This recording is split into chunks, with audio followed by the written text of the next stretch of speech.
Saya Asgar Marzuki, motivator hijrah, senantiasa menyampaikan tausiah fadilah yang kali ini membahas tentang korelasi antara nuzulul Quran dan Lailatul Qadar, dengan harapan kelak bacaan Al-Quran seorang anak akan menjadi mahkota bagi ibu dan bapaknya di dalam surga.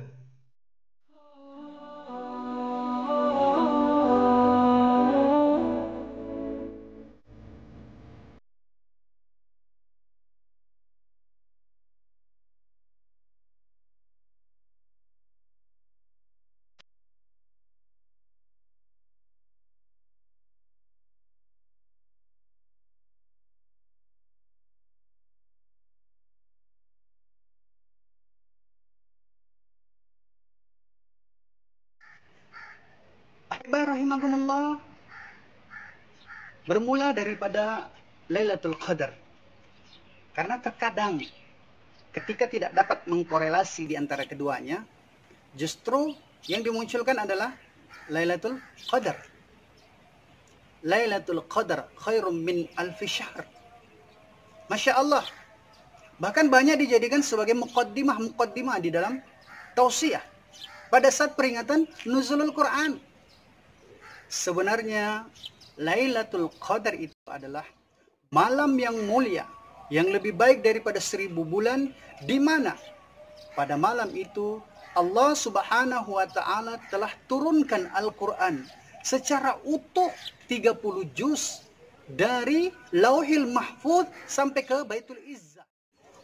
Secara utuh Allah turunkan Al-Quran 30 juz. Dan kemudian inilah yang dikatakan dengan Lailatul Qadar. Kemudian untuk nuzulul Quran. Nuzulul Quran itu terjadi pada 17 Ramadan.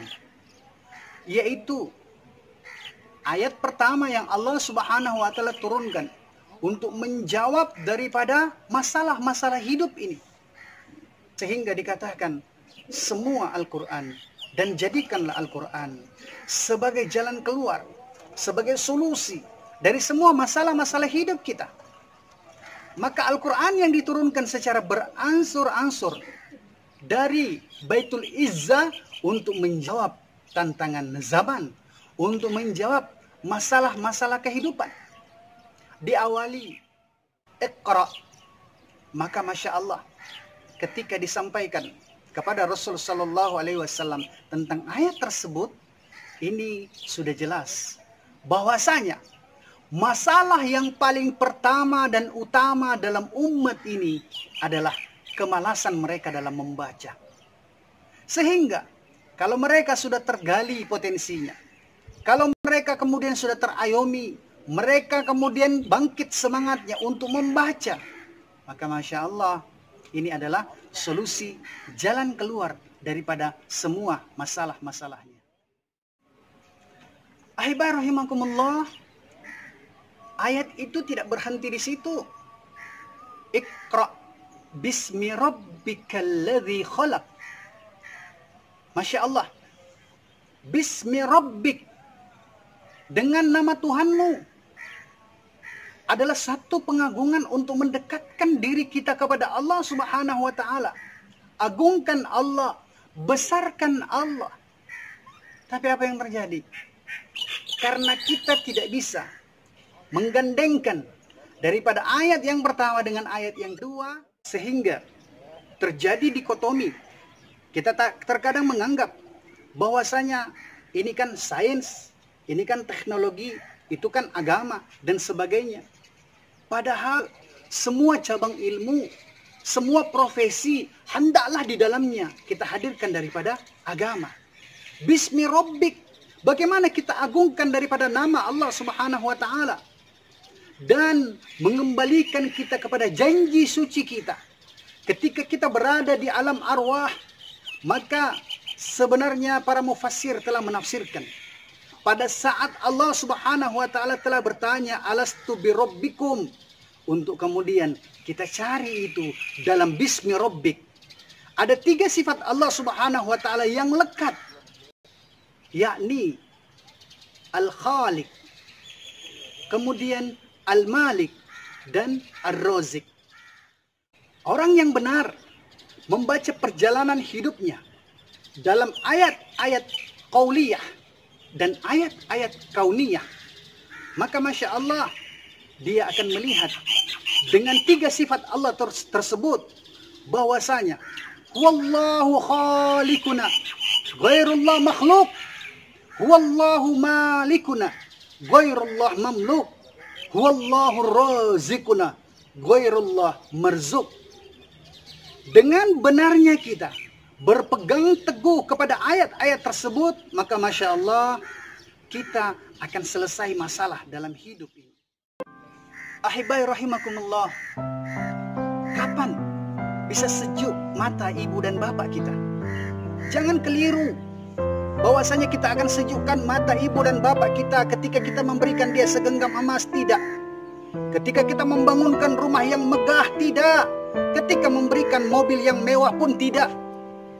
Sejuknya mata ibu dan bapak kita hanya ketika Israel, malakul maut, yang setiap hari telah dijelaskan oleh Rasulullah sallallahu alaihi wasallam, inna malakal mauti yanzuru fi wujuhil ibad kulla yaumin sab'ina nadhara. Ternyata setiap hari ini malaikat maut Israel setiap hari datang ke tempat tidurnya ibu dan bapak kita. Setiap hari datang ke dapurnya ibu dan bapak kita. Datang ke rumah kita Israel, malakul maut, ingin mencabut nyawa ibu dan bapak kita selama 70 kali. 70 kali setiap hari ibu dan bapak kita terancam, ingin menghadap kepada Allah, ingin dipanggil oleh Allah dan menemui kematiannya. Sementara kita masih berjauhan, dan kita jangan sampai tidak sempat bisa hadir di sisinya, tidak sempat membahagiakan dia, karena sejuknya mata ibu dan bapak kita ketika Israel, malakul maut, datang menjemput dia. Kemudian yang dia rindukan dan dia cari, mana tangan-tangan kecil anakku yang dulu ketika dia masih bayi aku gendong dan dia telah mencakar mukaku. Ibu dan bapak kita, dia merindukan, mana tangan-tangan kecil anakku yang dulu ketika dia masih kanak-kanak dia telah menjambak rambutku. Adakah tangan-tangan kecil itu yang hari ini berjauhan? Adakah tangan-tangan kecil itu yang hari ini belum menjadi anak yang soleh, mengecewakan mereka? Mereka rindu. Adakah tangan-tangan kecil kita bisa datang, hadir di sisinya, menyejukkan pandangan matanya, mengusap kepalanya, membelai rambutnya? Inilah kebahagiaan dan kerinduan dari setiap orang tua. Qurrata a'yun, ingin sejuk matanya ketika kematian datang. Anaknya sudah menjadi anak yang soleh dan soleha, bisa hadir di sisinya, meringankan perjuangan nasak dan sakaratul mautnya. Qurrata a'yun, bahwasanya sejuknya mata ibu dan bapak kita ketika kemudian dia mencari, mana suara anakku yang lirih, yang dulu sering mengganggu tidurku di malam hari dengan tangisannya. Mana suara anakku yang dulu aku ajar dia untuk belajar berbicara, untuk mengucapkan kata-kata. Adakah kemudian hari ini lisan itu telah menjadi lisan yang saleh? Adakah kemudian suara anakku yang begitu lekat di hatiku dia dekatkan di telingaku, kemudian dia talkinkan dengan la ilaha illallah? Wallah, demi Allah, meskipun kita belum sempat memberikan segenggam emas kepada ibu dan bapak kita, meskipun kita belum sempat membuatkan rumah yang megah, mobil yang mewah, tapi kita bisa hadir di sisinya, mengusap kepalanya, membelai rambut. Kita bisa hadir di sisinya, mentelkinkan di telinganya dengan la ilaha illallah. Wallahi, demi Allah, bahagia ibu dan bapak kita, sejuk matanya. Kita doa kepada Allah, yang mana hari ini ternyata kita pun juga hari ini sedang kejar-kejaran dengan Israel, malakul maut.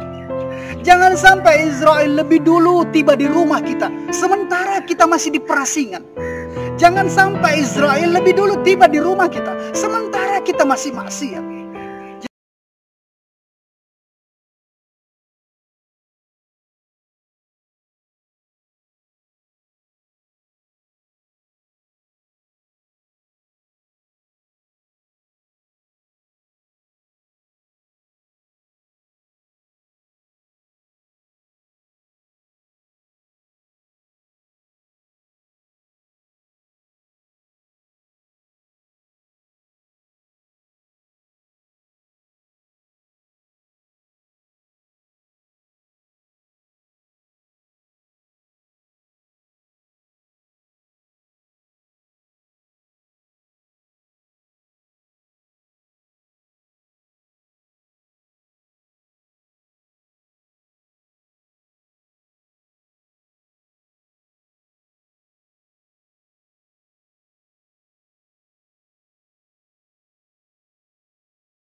Sudah bisa kemudian kita membedakan bahwasanya nuzulul Quran adalah ayat yang diturunkan oleh Allah untuk menjawab tantangan zaman dan masalah hidup. Sementara Lailatul Qadar adalah 30 juz Al-Quran telah diturunkan oleh Allah di Baitul Izzah. Al-haqqu min rabbik fala takunanna minal mumtarin. Subhanakallahumma wa bihamdik asyhadu an la ilaha illa anta nastaghfiruka wa natubu ilaik. Subhana rabbika rabbil izzati amma yasifun. Wassalamun alal mursalin walhamdulillahi rabbil alamin.